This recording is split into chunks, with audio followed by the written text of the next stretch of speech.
있기 바랍니다. 그 다음 이제 이 사람을 한번 주목을 할 필요가 있는데요.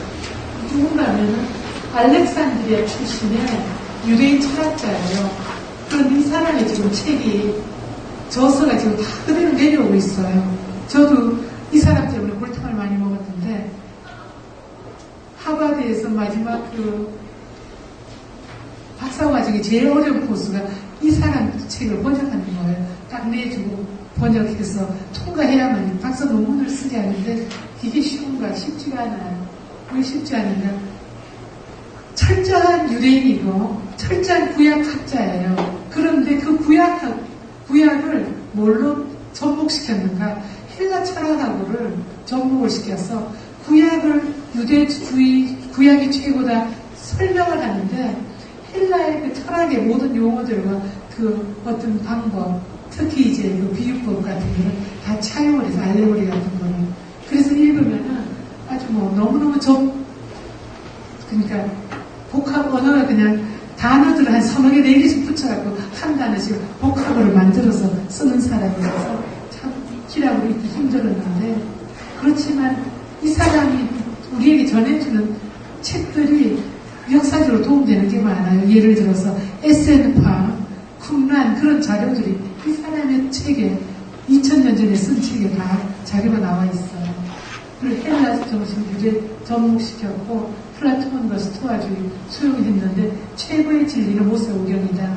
그러면서 철학, 헬라 철학 관점 성경 해석하니까 아브라함 이야기가 이제 헬라식으로 물질 속과로부터 이주, 하나님 환상은 궁극적인 실제, 플라톤이 말한 이데아의 그 어떤 깨달음, 또 사라와의 결혼은 지혜와의 결혼, 모세는 로고스를 대표, 이렇게 해석을 하는 거죠. 네. 근데 플라톤의 관념에서 성경의 열쇠를 발견했고, 필로이즘은 유대와 헬라 사상 독특한 대답인데요.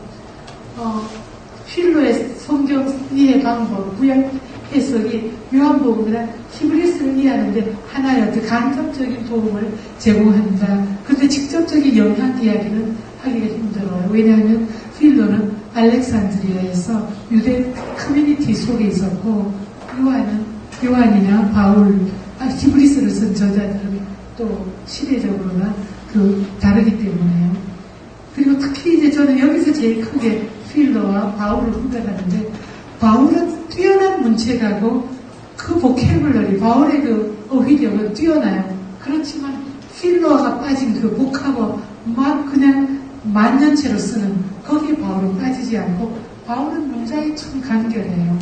근데 필로는 문장이 너무너무 만년체니까 결국 학자들 외에는 필로 책을 2000년 배우는 사람이 없는데 바울의 서신은 온 세계 수백 개의 언어로 다 번역되어서 지금 모든 사람이 공감을 하면서 읽으시는 그런 역사죠. 필로 책 그냥 한 표지제가 보여주는데요. 그 다음에 이제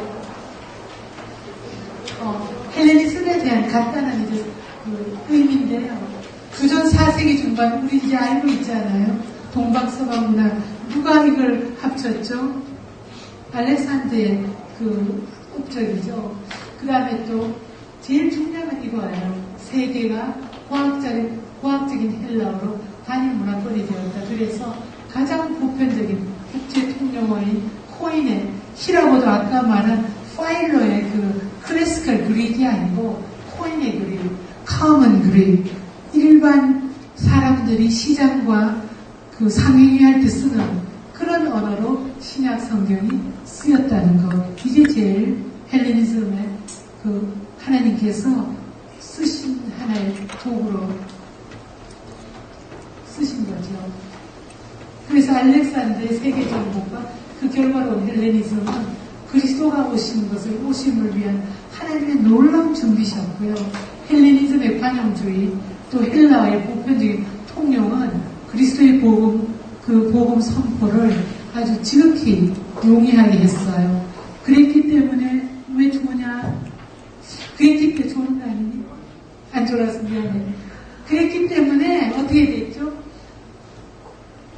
바울이 다메섹 도상에서 예수님을 만난 건 예수님 십자가에 돌아가시고 부활하시고 승천한 직후예요. 거예요. 스데반을 돌로 때려 죽이고 담메색으로 이제 더 많은 사람을 잡으러 갔는데 그것이 주후 30년대 중반, 35년 그 전인데요.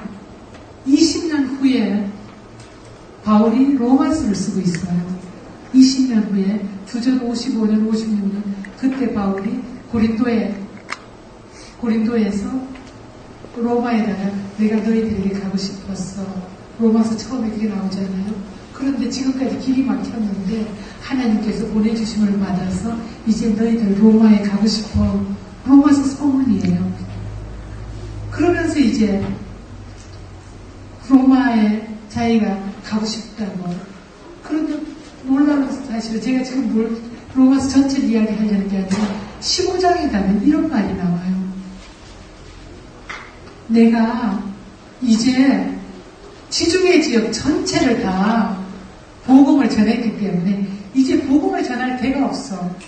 그래서 제가 반말했으면 좀 이상하네. 복음을 전할 데가 없어요. 그래서 여러분 로마 성도님들 내가 지금 로마에 곧 가게 되기를 기도하고 있는데 내가 로마에 가거든 나를 스바나 그 당시에 세계 끝인 스페인에 좀 보내주세요. 선교 후원해 주십시오. 동참해 주세요. 그게 로마서 15장의 내용이에요. 무슨 말인가요? 바로 이 헬레니즘의 이 놀라운 준비가 있었기 때문에 옛날에는 비행기도 없고 기차도 없고 자동차도 없었는데 20년 안에 바울이 모든 지중해 선교를 완료했어요. 놀랍지 않으세요? 20년 만에.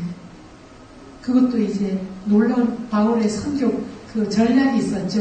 urban mission이라고요. 무슨 말인가 하면 바울은 항상 큰 도시를 집중 공략했어요. 고린도, 아테네, 에베소, 빌립보, 데살로니가 이게 다 그 당시에 교역의 중심지였어요. 왜 그랬을까요? 거기에 견고한 교회를 하나 세워놓으면 그 교역의 중심지에 왔다 갔다 하는 그 모든 그 당시에 상인들, 모든 그 로마의 그 모든 군대들, 모든 것이 지나가면서 오면서 가면서 복음을 듣고 온 세계로 퍼뜨릴 그걸 알았기 때문에 바울은 큰 도시를, 그런데 이제 바울이 제일 큰 도시를 아직 못 가본 거예요. 그게 바로 로마였어요. 그래서 로마에 지금 가고 싶어서 내가 기도하고 있다고. 그러면서 로마서를 쓰고 있는데 로마서를 쓴 목적 여러 가지가 있죠. 스페인에 보내달라는 선교 후원의 요청도 있었고, 그리고 또 로마의 그 여러 가지, 그 당시에 로마 속에는 이방 기독교인들하고 로마 그 교회를 개척한 유대 기독교인들 사이에 또 알력이 있었어요. 여러분 13, 14장 보면은 너희가 연약한 자를 14장에 특히 나오죠. 14, 15장 첫 부분에 너희가 연약한 자를 받되 그들을 의심하는 걸 갖다 비판하지 말라. 무슨 말이에요? 연약한 자는 유대 기독교인들이에요. 여러 가지 율법을 지켜야 되니까 연약하죠.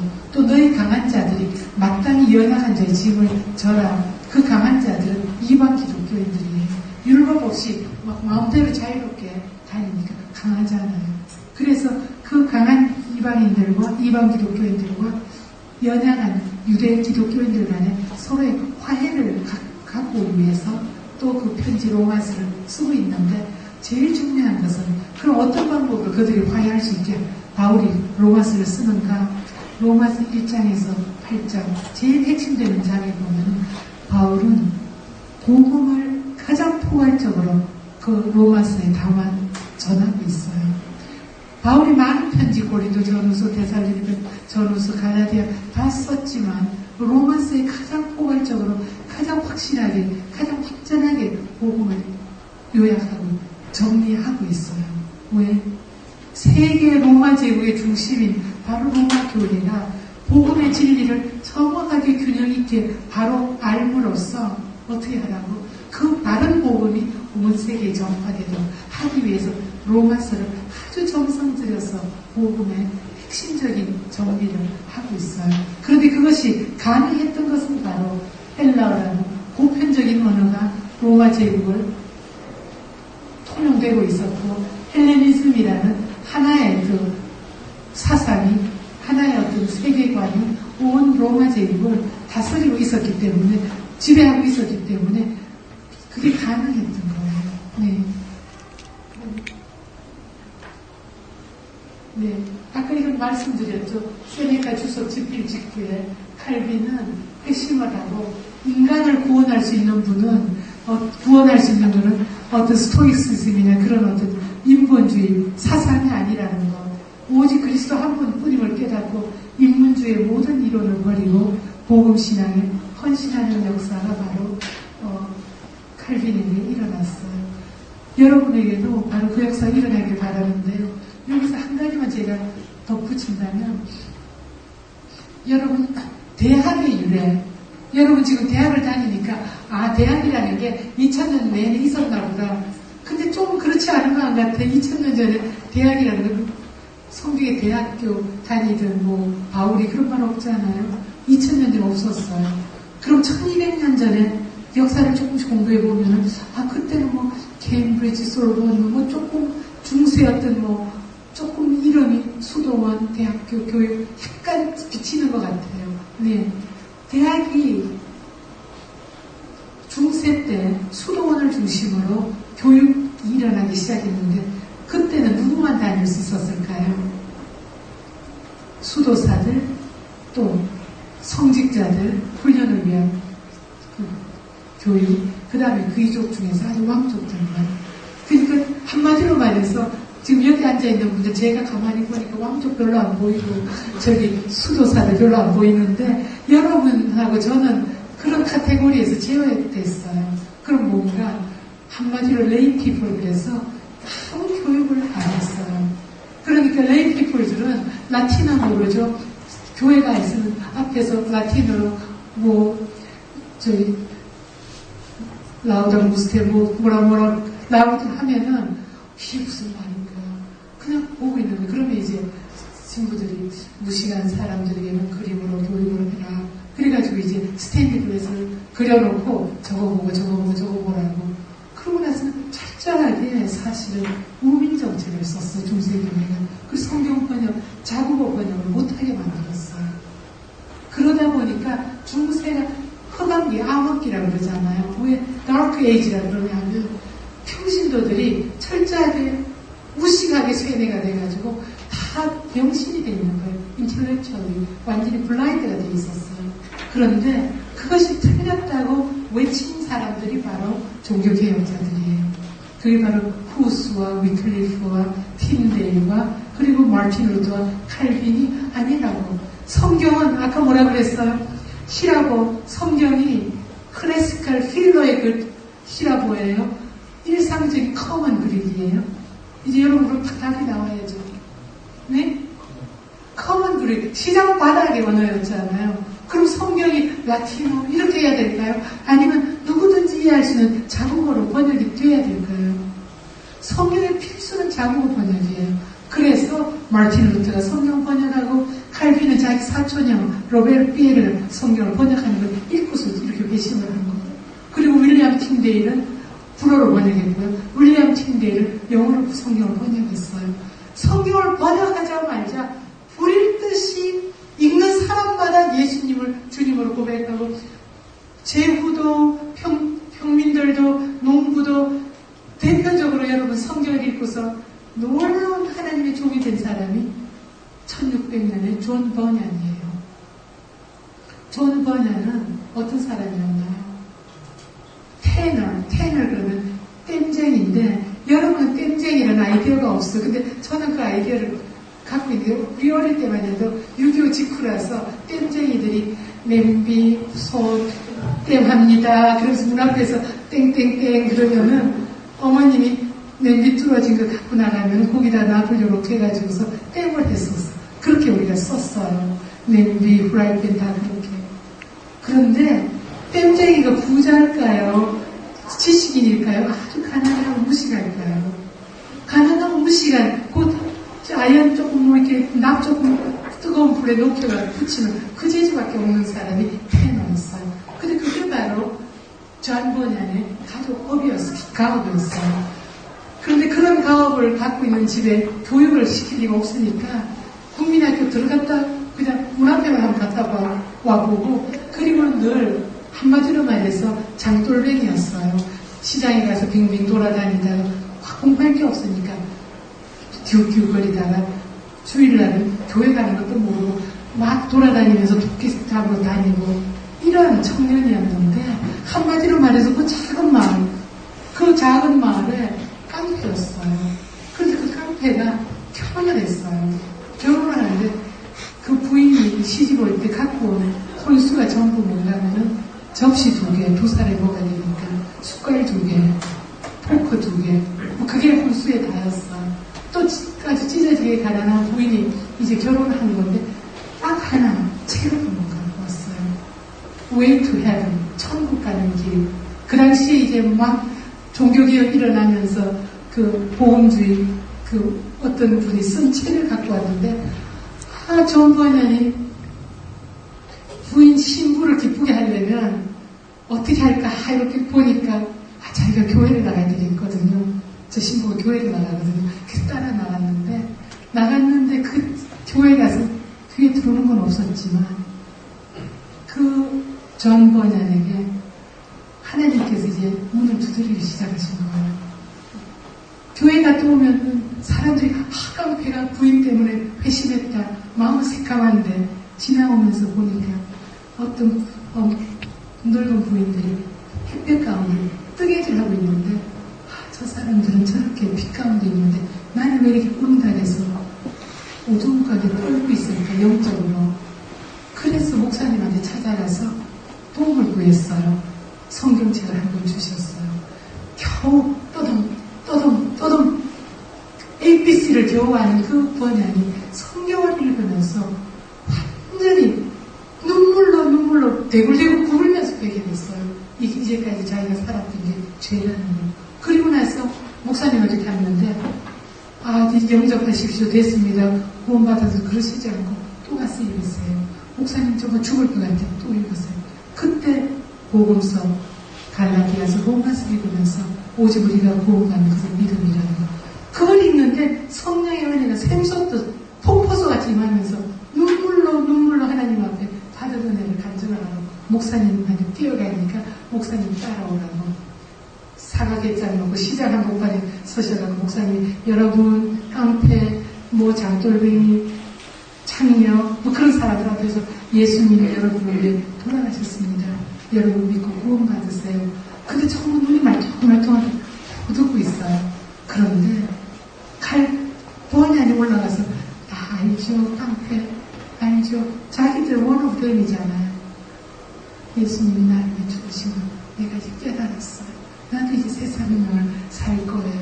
막 울면서 바로 여러분을 위해서 예수님 죽으셔서 그러는데 다 우는 거예요. 그 마을 모든 깡패, 창녀, 술주정뱅이들 다 울면서 그 시간에 다 회심을 하는 거예요. 그 다음 말.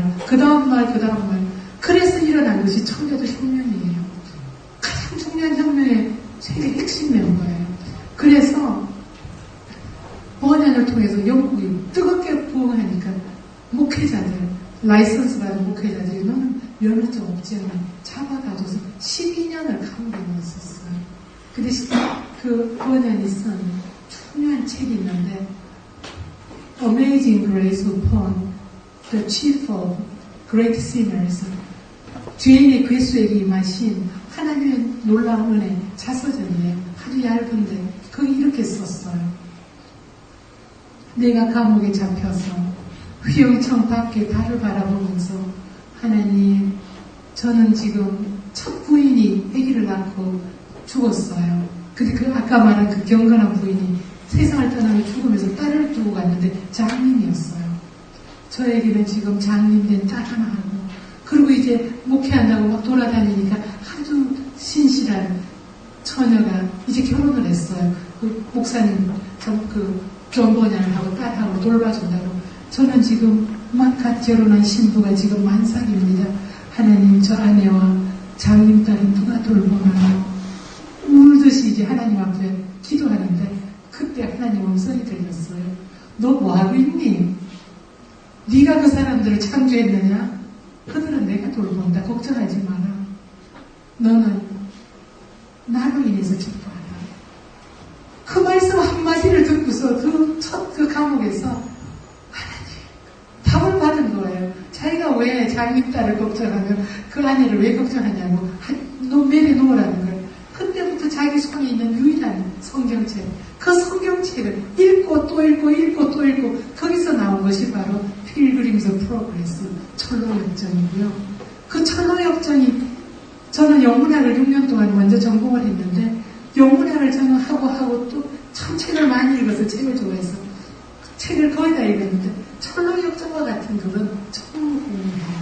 성경 다음으로 가장 세계에서 널리 읽혔고 또 가장 정확한 성경 말씀 복음에 대한 정보예요. 여러분들 철로역정 안 읽으셨으면 번역을 읽든가 영어로 읽든가 반드시 이번 학기 끝나기 전에 정말 여러분 읽으셔야 돼요. 필그림스 프로그레스. 그리고 이성봉 목사님, 그 목사님이 쓰신 철로역정 강해라는 게 있어요. 생명의 말씀에서 나왔는데 참 잘 썼어요. 철로역정 읽으면서 같이 보세요. 제가 조금 딴 설명을 많이 했죠. 그건 제가 사실 설명한 이유가 이것 때문이었어요. 성경 번역에 대한 이야기 때문에 언어가 중요하다는 거. 헬라어가 커먼 그릭이었듯이 성경은 모든 세대에 번역이 돼야 되는데 그럼 우리 세대는 어떻게 되는가? 여러분들 개혁 성경 귀에 잘 들어오나요? 가라사대 잘 안 들어와요. 우리 이 시대의 성경이 계속 번역, 개혁 개정판이 지금 나왔죠. 표준 세번역 나왔죠. 현대인을 위한 성경 나왔죠. 성경은 계속해서 가장 현대어로 번역돼야 되고요. 그럼 그걸 누가 해야 되나? 100년 전에는 언더우드가 했어요. 근데 지금은 누가 해야 되나? 바로 여러분 속에서 성서 언어학자가 나와서 성경 번역을 할 사람이 나와야 돼요.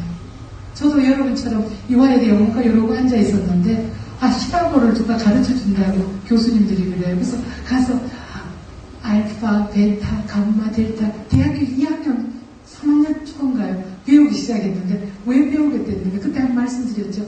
호세오스 아가페스틴 요한일서 4장 8절 하나님은 사랑이시라 히라보를 하니까 너무 듣기가 좋아요. 호세오스 아가페스틴 그 한 말 때문에 잡혀가고 영문을 하는 사람이 히라보를 한 2년 이화여대 다닐 때 국대에서 공부를 했어요. 그냥 가서 이렇게 조그만 그 공부반에서. 근데 여러분 지금 언더도 동상만 건너면 신과대학에서 히라보는 항상 오퍼하고 있어요. 여러분 그냥 히라보 또 히브리어, 라틴어 공부하려는 사람은 꼭 필요해요. 그리고 여러분 중에서 정말 신학학자, 좋은 성서학자, 구약학자 지금 딴 전공하는 분 중에서도 부르심이 있으면 다 할 필요는 없어요. 왜냐면 그 너무 롱이고 너무 공부를 많이 해야 되고 또 여러분 머리가 비상해야지 심하게 할 수 있어요. 언어가 너무 많기 때문에. 그런데 하나님 부르심 있는 분들 꼭 하세요. 칼빈이 결국은 원래 칼빈은 로여였어요. 로스쿨 학생이었어요. 그리고 또 뛰어난 로여고 뛰어난 그 학자였어. 고전학자인데 결국은 이때 자기가 배심하고 나서는 그 당시는 복음주의 예수를 믿으면 죽였어요. 혀를 빼서 죽이고 화형을 해서 솔몬 광장에서 늘 죽이는 바로 그 사람이 믿는 복음을 자기도 믿는다고 솔몬의 대학의 그 졸업식에서 콥이라는 자기 친구 그 축사를 통해서 선포를 하고 왕이 막 잡으러 오고 그 당시에 사제들이 잡으러 오는데 도망해서 제네바까지 가서 쓴 것이 기독교 강요예요. 그리고 여러분들 이 수업 제 수업을 들었고 이 수업 듣는 분도 있지만 성서기독교 안 듣고 들은 분들에게는 기독교 강요에 대해서 꼭 말을 하고 싶어요. 칼빈이 쓴 책인데 1936년에 썼어요. 근데 여러분 지난 500년 세계의 역사를 주도하는 책이 뭔지 아세요? 성경과 칼빈의 기독교 강요예요. Institute of Christian Religions. 영어로 볼 수 있는 분은 영어로 보고요. 1536년 판을 먼저 보세요. 300페이지예요. 영어, 한국말 다 우리나라 번역도 있고요. 그 다음에 여러분이 하나님이 정말 말씀을 사랑하고 신학적으로 내가 견고하게 바른 신앙을 갖고 싶다. 그런 분들은 반드시 보세요. 뭐를 1559년 23년 동안 300페이지를 계속해서 증보했어요. 그렇게 해가지고 쓴 건데 1500페이지예요. 그리고 우리나라 걸로는 저기 1, 2, 3, 삼중하 그 다음에 불호까지 생명의 말씀사에서 나와 있는데 저는 영문학을 6년 미국에서 미시간 애나버에서 공부하고 그 다음에 신학을 했거든요. 신학하는데 칼빈의 인스티튜트 오브 크리스천 릴리전도 영어로 1559년판 마지막 편을 읽으면서 너무너무나 감동을 했어요. 왜 감동을 했는가? 언어가 이렇게 아름다울 수 있는가? 저는 영문학 섹스피어나 뭐 윌리엄 워스워드나 콜리지나 제가 문학을 좋아해서 많이 외우면서 읽었거든요. 언어가 참 아름답지 않아요? 특히 시 같은 거는요. 아름답지 않아요. 언어에 대한 감각들을 갖고서 읽었는데 그 언어와 비교가 안 되는 거예요. 인스티튜트 오브 크리스천 릴리전 칼빈의 그 언어는 번역인데 라틴어를 원래 칼빈이 썼거든요. 그 다음에 불어로 번역되고 영어로 번역된 책인데 너무나 아름다워요. 성령의 생수가 폭포 쏟아지만 진리가 또 너무 쉽게 쓰여서 여러분 뭐 기독교 강요 그러니까 뭔가 좀 딱딱하고 어려울 것 같죠. 두께만 두껍죠. 여러분 읽고 여러분 꼭꼭 씹으면서 한꺼번에 1페이지부터 1500페이지까지 읽으면 머리 아플 수 있잖아요. 재밌는 제목 Redeemer, Grace, 그 다음에 Church에 대해서, 그 다음에 Sanctification, Sin, Total, 죄에 대해서 하나하나 항목 여러분이 이거 알고 싶어 인덱스에 찾아가면서 읽어보세요. 그럼 여러분이 평생에 신앙에 격주로 하지 않아요. 네.